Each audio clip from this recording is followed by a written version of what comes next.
இது மகிமை நேரம். ஆண்டவராகிய இயேசு கிறிஸ்துவின் ஈடு இணையற்ற நாமத்தில் மகிமை டிவி நேயர்களை அன்புடன் வாழ்த்தி வரவேற்கிறேன். மீண்டுமாக உங்களை சந்திப்பதில் மிகுந்த சந்தோஷம்.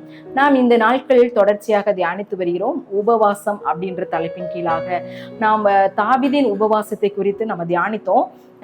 நம்முடைய பாவங்களை நம்ம அறிக்கையிட்டு நம்ம பாவ மன்னிப்பை பெற்றுக்கொள்வதற்காக நம்ம உபவாசிக்கணும் அப்படின்னு சொல்லி நம்ம கற்றுக்கொண்டோம்.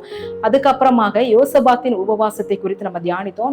நமக்கு வருகிற பிரச்சனைகள் போராட்டங்களில் நாம் ஆண்டவரை தேடுகிறவர்களாக, அவரிடத்தில் சகாயம் தேடுகிறவதற்காக நம்ம உபவாசிக்கணும், அவரை நம்ம துதிக்கணும் அப்படின்னு சொல்லி நம்ம பார்த்தோம். அப்படி நம்ம துதித்து நம்முடைய உபவாசத்தை நம்ம ஏறெடுக்கும் போது நாம் வெற்றி கொள்கிறவர்களாக நம்ம மாற்றப்படுவோம் அப்படின்றத தியானித்தோம். இந்த நாள்ல இன்னொரு உபவாசத்தை குறித்து நம்ம தியானிக்க போகிறோம். எஸ்ரா 8ஆம் அதிகாரம் 21ஆம் வசனம். அப்பொழுது நாங்கள் எங்கள் தேவனுக்கு முன்பாக எங்களை தாழ்த்துகிறதற்கும் எங்களுக்காகவும் எங்கள் பிள்ளைகளுக்காகவும் எங்கள் சகல பொருட்களுக்காகவும் செவ்வையான வழியை தேடுகிறதற்கும் நாங்கள் அங்கே அந்த அகாவா நதி அண்டையிலே உபவாசத்தை கூறினேன் அப்படின்னு சொல்லி எஸ்ரா சொல்லுகிறாரு. இந்த எஸ்ரா ஒரு லேவியன், ஒரு வேத பாரகன் அப்படின்னு சொல்லி நம்ம கற்றுக்கொள்ளலாம். அந்த வேத பாரகன், இந்த மனுஷனுடைய காரியம் என்ன அப்படின்னா, இந்த ஜனங்களை தேவனிடத்துல இணைக்கும் ஒரு பாலமாக செயலாற்றின ஒரு எஸ்ரா அப்படின்றத நம்ம கற்றுக்கொள்ளலாம். இந்த எஸ்ரா ஒரு நீண்ட பிரயாணமாய் அவன் செல்லுகிறான். எதுக்காக அப்படின்னா, அந்த ஆத்துமாக்களை அவங்க கட்டி எழுப்பணும் அப்படின்னு சொல்லி, அவங்கள உற்சாகப்படுத்தணும் அப்படின்னு சொல்லி அவன் அந்த பிரயாணத்தை அவன் செய்கிறான். இந்த பிரயாணத்தை செய்யும் போது அவன் உபவாசிக்கிறான் அப்படின்னு சொல்லி பார்க்கிறோம். இந்த ஒரு நீண்ட பிரயாணத்துல அவன் ஆண்டவருடைய கரம் இருக்கணும் அப்படின்னு சொல்லி அவன் ஜெபிக்கிறான். அதற்காக இந்த அகாவா நதி அண்டையில அவன் உபவாசிக்கிறான் அப்படின்னு சொல்லி பார்க்கிறோம். இந்த 21ஆம் வசனத்துல அவன் எதுக்காகலாம் உபவாசித்தான் அப்படின்னு சொல்லி பார்த்தோம் அப்படின்னா, எங்களை தாழ்த்துகிறதற்காக நாங்க உபவாசத்தை கூறினோம் அப்படின்னு சொல்றான். ஆண்டவர் பெருமையுள்ளவர்களுக்கு எதிர்த்து நிற்கிறார், தாழ்மை உள்ளவர்களுக்கு கிருபை அளிக்கிறார் அப்படின்றது நம்ம அறிந்து கொண்டிருக்கிறோம். நமக்கு நல்லா தெரியும், ஆண்டவருக்கு பெருமை பிடிக்காது. பெருமையா இருக்கிறவங்களுக்கு ஆண்டவர் எதிர்த்து நிற்பார். நம்ம தாழ்மையா இருந்தோம் அப்படின்னா அவர் கிருபை பாராட்டுவார் அப்படின்னு சொல்லி நம்ம நன்றா அறிந்திருக்கிறோம். அதனால எங்களை தாழ்த்துகிறதற்காக நாங்க என்ன செய்யறோம், இந்த உபவாசத்தை செய்கிறோம் அப்படின்னு சொல்லி இந்த எஸ்ரா சொல்றாரு. நம்ம உபவாசிக்கிறோம், நம்ம தாழ்த்துகிறோமா அப்படின்னு நம்ம சிந்திக்கணும். நம்ம இந்த நாட்கள்ல அதிகமா நம்ம உபவாசிப்போம், ஆனா நம்ம ஜெபத்தோடு நம்ம உபவாசிக்கிறோமா அப்படின்றதையும் நம்ம சிந்திக்கணும். இந்த நாட்கள்ல நம்ம நிறைய நேரத்துல என்ன செய்வோம் அப்படின்னா, இந்த 40 நாட்களும் நான் சில காரியங்களை ஆண்டவருக்காக விடுவேன், இந்தந்த காரியங்களை நான் செய்ய மாட்டேன், இந்தந்த காரியங்களுக்கு நான் சுயத்தை வெறுத்துடுவேன் அப்படின்னு சொல்லி சில காரியங்களை நம்ம திட்டம் பண்ணி வைத்திருக்கலாம். ஒருவேளை ஒரு நேரம் நான் சாப்பிட மாட்டேன் அப்படின்னு சொல்லி நம்ம ஒருவேளை ஒரு தீர்மானம் எடுத்தவர்களாய் காணப்படலாம். ஆனா நான் உபவாசத்தோடு கூடிய ஜெபத்தை செஞ்சா மட்டும்தான் அந்த காரியங்கள் நம்முடைய வாழ்க்கையில ஆசீர்வாதமானதாய் மாறும். அப்போ நம்ம உபவாசம் மட்டும் இருந்தோம் அப்படின்னா, நம்ம சாப்பிடாம மட்டும் இருந்தோம் அப்படின்னா, ஜெபிக்கல அப்படின்னா அதுக்கு பேர் உபவாசம் இல்ல. ஒருவேளை அது உண்ணாவிரதமா இருக்கலாம். இல்ல நான் சாப்பிடல, நான் என்னுடைய சில நேரங்களில் நம்ம என்ன செய்யறோம், சாப்பிடாம இருந்து வெயிட்டை நான் ரெடியூஸ் பண்ணணும் அப்படின்னு சொல்லி சில காரியங்களுக்காக நம்ம பட்டினி கிடக்கிறவர்களாய் காணப்படுகிறோம். அப்படி ஒருவேளை அது மாறுதாய் காணப்படுமே வழியே அது உபவாசம் என்கிற கணக்குல வராது. நம்ம உபவாசிக்கிறோம் அப்படின்னா ஆண்டவரோடு நம் நெருங்குகிறவர்களாக, ஆண்டவருடைய காரியங்களை நம்ம அதிக நேரம் செலவிடுகிறவர்களாக, ஜெபிக்கிறவர்களாக, ஜெபத்துல தரித்திருக்கிறவர்களாக நம்ம இருக்கணும். அப்படிப்பட்ட உபவாசத்தின் மூலமாக மாத்திரம்தான் ஆண்டவருடைய ஆசீர்வாதத்தை நம்ம பெற்றுக்கொள்ள முடியும். ஒருவேளை உலக பிரகாரமான காரியங்களுக்காக நம்ம உபவாசிக்கிறோம், அது ஒருவேளை கிடைக்கலாம். ஆனா அதை விடையும் ஆண்டவருடைய காரியங்களுக்காக நம்ம உபவாசிக்கும் போது வருகிற மேன்மை மிகுந்த பலனுள்ளதாய் ஆசீர்வாதமானதாய் காணப்படும் அப்படின்றதுதான் நம்ம கற்றுக்கொள்ளணும். இந்த எஸ்ரா தாழ்த்துகிறதற்காக இந்த உபவாசத்தை செய்கிறான் அப்படின்னு சொல்லி பார்க்கிறோம். அதுக்காக அடுத்ததாக அவருடைய பாதுகாப்பிற்காக, அவங்க பிரயாணத்துல ஆண்டவர் பாதுகாக்கணும் அப்படின்னு சொல்லி அவங்க என்ன செய்யறாங்க, ஜெபிக்கிறாங்க, அந்த உபவாசத்தை செய்யறாங்க. அநேக நேரங்களில் நம்மளும் நிறைய இடத்துக்கு போகிறவர்களாக நம்ம போற காரியங்கள் வாய்க்கணும் அப்படின்னு சொல்லி நம்ம ஜெபிக்கிறோம். நம்ம தாழ்த்தி நம்ம ஜெபிக்கிறோமா அப்படின்னு நம்ம சிந்திக்கணும். அடுத்ததாக இந்த வழி பிரயாணத்திற்காக அவங்க என்ன செய்யறாங்க, ஜெபிக்கிறாங்க. அந்த வழி பிரயாணம் நாங்க ஆண்டவருடைய காரியங்களுக்காக நாங்க போகிறோம், அந்த காரியங்கள் எங்களுக்கு வாய்க்கணும் அப்படின்னு சொல்லி அந்த வழி பிரயாணத்திற்காக கூட அவங்க வந்து ஜெபிக்கிறாங்க, உபவாசிக்கிறாங்க அப்படின்னு சொல்லி இந்த எஸ்ராவின் உபவாசத்தை நம்ம பார்க்கலாம். நம்முடைய உபவாசம் எப்படி இருக்கிறது அப்படின்னு நம்ம நம்மை ஆராய்ந்து கொள்கிறவர்களாக, நம்ம சீர்படுத்துகிறவர்களாக இந்த காரியங்களை ஆண்டவர் நம்மோடு பேசுகிறாரு.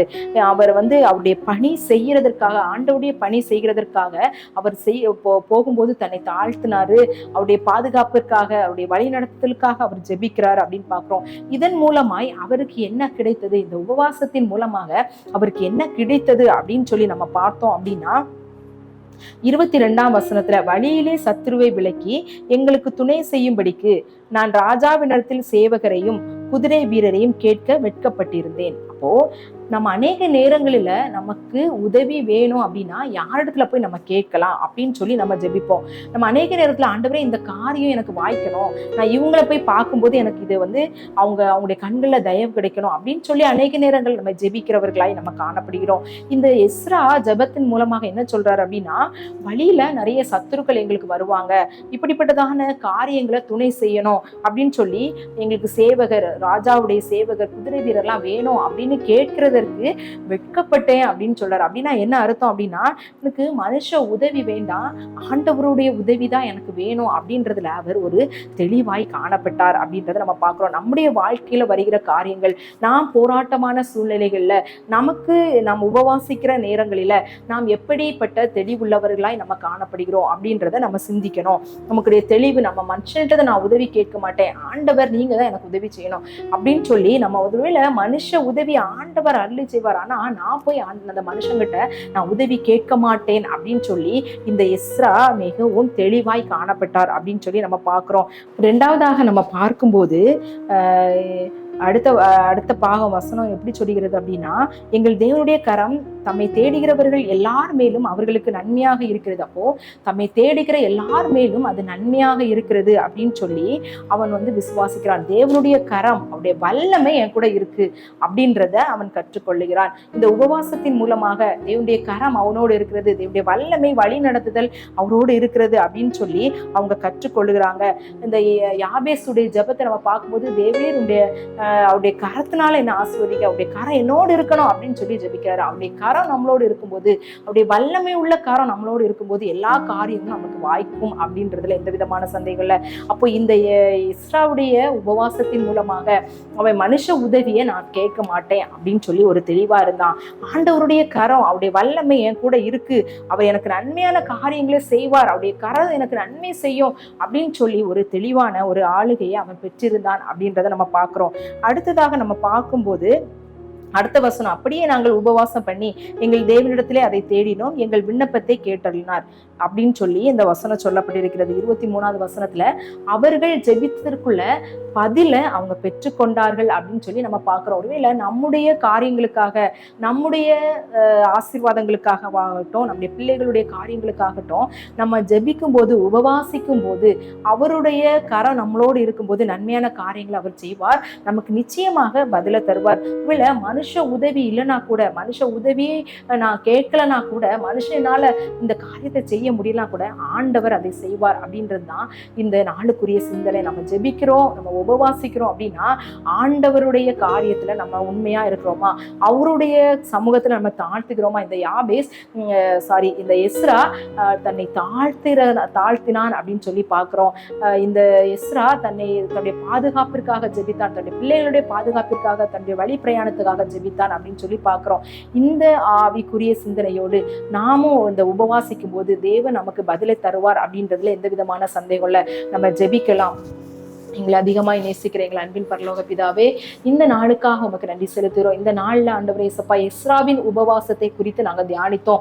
ஆண்டவரே தன்னை தாழ்த்தி தன்னுடைய பாதுகாப்பிற்காக, தன்னுடைய ஆண்டவரே நீண்ட பயணத்திற்குரிய திட்டத்திற்காக அவன் ஜெபிக்கும் போது அந்த ஜெபத்திற்கு நீர் பதில் கொடுத்தீர் அப்படின்னு சொல்லி பார்க்கிறோம். மனுஷனுடைய உதவியை நான் கேட்க மாட்டேன் அப்படின்னு சொல்லி ஒரு தெளிவா இருந்தான் அப்படின்னு பார்க்கிறோம். நாங்களும் அநேக நேரங்களில் ஆண்டவரே உண்மை ஆண்டவரே உயர்த்தாதபடிக்கு, உம்மிடத்துல நாங்கள் முழுவதுமாய் சரண்டர் ஆகாதபடிக்கு, ஆண்டவரே யார் பலரிடத்துல போய் கேட்டால் எங்க போய் செஞ்சா இது எங்களுக்கு கிடைக்கும் அப்படின்னு சொல்லி நாங்க மனுஷனுடைய உதவியை தேடுகிறவர்களாய் காணப்படுகிறோம். அப்படிப்பட்டதான காரியங்களை எங்களை விட்டு மாற்றுங்க. உம்முடைய கரம், வல்லமையுள்ள கரம் எங்களோடு இருக்கும்படியாகவும், எங்களுக்கு ஆண்டவரே நாங்கள் எதற்காக உபவாசித்து ஜெபிக்கிறோமோ அதுக்குரிய பலனையும் பதிலையும் பெற்றுக்கொள்ளுகிறதான ஆண்டவரே கிருபையை எங்களுக்கு தந்துருங்க. இந்த உபவாச நாட்கள்ல நாங்கள் ஆண்டவரே உண்மையாய் ஆண்டவரை தாழ்த்தி, எங்களை தாழ்த்தி உம்முடைய சமூகத்துல அதிக நேரம் செலவிட்டு உபவாசிக்க எங்களுக்கு கிருபை தாங்க.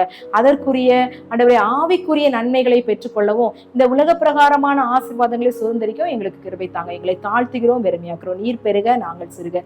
இயேசுவின் மூலம் ஜெபம் கேளும் நல்ல பிதாவே, ஆமீன்.